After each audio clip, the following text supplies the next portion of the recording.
This video is brought to you by John Robson Guitar Tuition.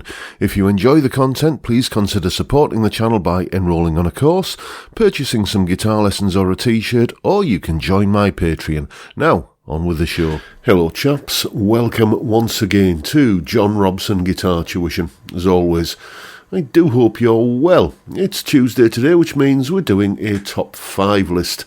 And if you've been watching recently, you will know that in this Tuesday top 5 or top 5 Tuesday slot, in the past few weeks, I've been going through my favourite 5 albums from different genres of rock. We've done blues rock, we've done progressive rock, we've done kind of just mainstream hard rock, and so on and so on. And this week, it's the turn of southern rock, a genre of rock that I got into relatively late. I sort of got into rock music in my teens, but I was well into my 20s by the time I discovered this particular brand of rock. And what follows is a list of my 5 favourite albums in this genre. These are not the most important, the most influential, or the most popular, I guess, albums. Possibly they are, possibly they're not. They're just my favourites, and feel free to share your favourites down in the comments. I'll link to all of these albums down below so you can go and check out any that you aren't familiar with. But let's get started straight away with... Pronounced Lynyrd Skynyrd. Yes, pronounced Lynyrd Skynyrd by, of course, Lynyrd Skynyrd. An album that I got into when I was at college. I think this is probably the first one. No, actually, there's one album that I got into that I did kind of latch onto quite early on, but most of these albums I latched onto when I was in my 20s. And just one of the lads who was living in the halls of residence had this album and kept playing it, and it sort of got under my skin a little bit. I think I knew Freebird, and which is off this album, and that's one of those songs that you think you know it, you've heard it that many times that you don't, possibly like me, I don't go back and listen to it as often as I otherwise would. But every time I do listen to it, it always seems to sound fresh, and it never really gets old. That's just me anyway. But other songs off this album that stick in my mind, things like I Ain't the One, that sort of riffy, funky, honky-tonk that you get on that track, and, the pounding, powerful ballad, Simple Man.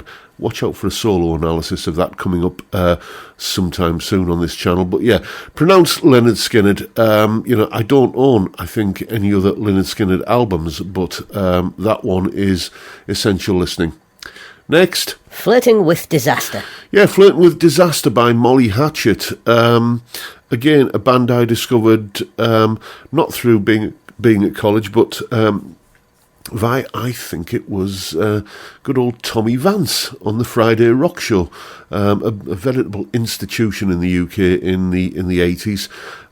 If you were kind of a young man and you didn't have the money to go to the pub on a Friday night, which was often the case for me, never fear, there was 2 hours of unadulterated, fantastic rock music every Friday night between 10 and midnight, thanks to TV on the radio, Tommy Vance, and I mean, I could give you an entire list. Maybe I should do a top 5 list of albums that I discovered and artists that I discovered via that show.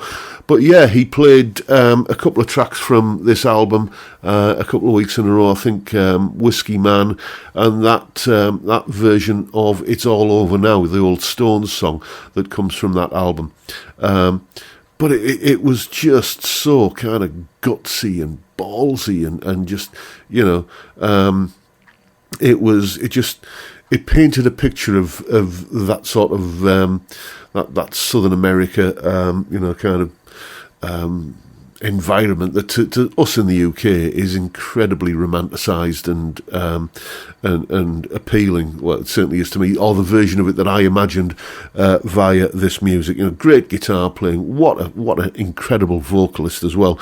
As I say, Whiskey Man, One Man's Pleasure, Gunsmoke, which I did a solo analysis of ages ago on the channel. Love this album. I think, have I got any other? I think I might have one or two of the other earlier albums, but this is the one that I keep going back to. So, yeah, Flirting with Disaster by Molly Hatchet. Fantastic album. Check it out.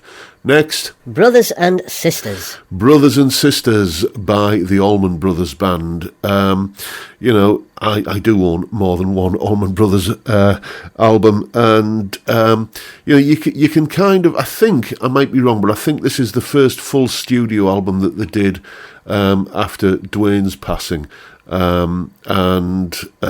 You can hear the band going in something of a more, perhaps a little bit more country tinged direction on this album.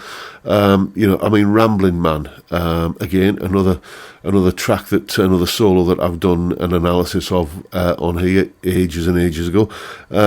Great album, and it contains Jessica, which for most people in the UK is you say to a lot of people in the UK, the Allman Brothers Band. Never heard of them because the average non-musician, civilian as I call them, possibly doesn't know about the Allman Brothers Band. But then you play the first few bars of Jessica and say, oh yeah, the Top Gear theme, which I think I knew of the track before it became, or before I was aware of Top Gear, but that is probably its main claim to fame. And what else have we got there? A great slow blues called Jelly Jelly, amongst many other tracks. It's just a great album. It's so easy these days, to skip a track if there's a kind of a slightly kind of filler track that you want to get past. Once upon a time, you used to have to stand up, walk over to the turntable, lift the cover, lift the needle, move it over to the next. You don't have to do any of that nowadays. You can just hit the skip button. This is an album where I never want to do that, which is why it's on the list. Next. Million Mile Reflections. Yes, Million Mile Reflections by the Charlie Daniels Band. This is, by a long country mile, my first experience of hearing Southern rock. This was, I think I discovered this album when I was 12. So well before any of the other things on this list, and this is largely due to the hit single, the one single that everybody knows of the Charlie Daniels Band, The Devil Went Down to Georgia. I bought that single because I really loved it, and it was so then, because my parents used to take note of what sort of pop records our John was listening to, and so I got the LP for my next birthday or next Christmas or whenever it was, basically the next kind of gift giving occasion, and I got Million Mile Reflections.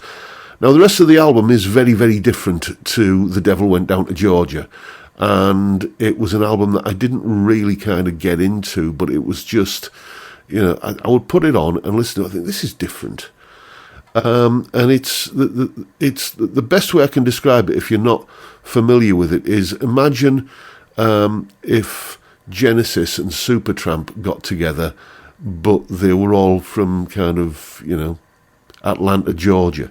It's definitely suffused with that kind of southern rock, good old boy kind of feel, but it's very much, there's progressive influences on there, and there's just straight up kind of boogie rock and roll stuff. A track like Jitterbug, kind of brings out that kind of side of the band, and Reflections,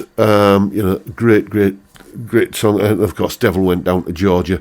There's a band, I don't know if they're still around, but there's a band around here, if anybody can tell me from anybody in this area, is the Trevor Sewell Band still going? They were a 3-piece power trio featuring the fantastic guitar player Trevor Sewell on lead guitar and lead vocals, and so you had like a drummer, a bass player, and a guy with a Les Paul and a big shouty Marshall amp, and they used to do a fantastic 3-piece version of The Devil Went Down to Georgia. It's there's probably a version up on YouTube somewhere, so go and see if you can find that, the Trevor Sewell Band. But yeah, the Charlie Daniels Band, Million Mile Reflections, probably the first southern rock album that I really took any notice of, and it was possibly my way into it, although I didn't discover much more about this genre until much later. So there you go. Next. Tres Hombres. Yeah, Tres Hombres by ZZ Top. Now, it shows my ignorance that when I first heard of this Texan trio, I was reading about them. I think it was in Kerrang magazine or one of those kind of music papers that I used to read back in the day. And as a British person, I saw the name of the band printed, and I thought, oh, ZZ Top, who were they? And then I think maybe the next week or very soon thereafter, Give Me All Your Lovin' was on Top of the Pops, and oh, I quite like this. And then, Sharp Dressed Man, and that was my initial kind of way into ZZ Top. And then, just started checking out their back catalogue, I don't think necessarily going out and buying albums, but, getting friends to kind of stick an album onto a C90 cassette, as you used to do back in the day. And Tres Hombres was, that's the album with LaGrange on it, and that really kind of got under me skin as well. And what else is on there? Jesus Just Left Chicago. Again, another covers band that I've seen doing fantastic versions of that. Does anyone else remember a big UK blues rock band called the Hamsters? They used to do a fantastic version of that. And what else is on there? A track that stands out from Tres Hombres, Master of Sparks. Just a great album. It's infectious, it's funky, it's toe tapping, it's bluesy, it's southern rock, and I like it very much. So there you go. Those are my top 5, just my personal favourites. You understand, as I said at the top of the video, I'm not trying to say that these are the most important or most influential southern rock albums. These are just my favourites, and hopefully you'll agree and possibly disagree with some of my choices as well, but those are the ones I tend to go back to time and time again. Let me know what your favourite southern rock albums are in the comments below, but that is pretty much it for today, folks. Hope you've enjoyed the video and found it useful and informative and possibly even entertaining in some small way, and if that's the case, please hit the subscribe button and the notification bell if you haven't already done so, and why not drop me a like while you're at it. Don't forget, as always, the live stream every Friday 5pm UK time, where we drink beer and talk about music and guitars and much else besides. What a great way to kick off the weekend. I'd love to see you there if you can make it. But for now, I'll bid you all a good day and say thank you so much for watching. Thank you for your time. Look after yourselves, folks. Stay well, stay safe, and above all, stay sane. Bye for now.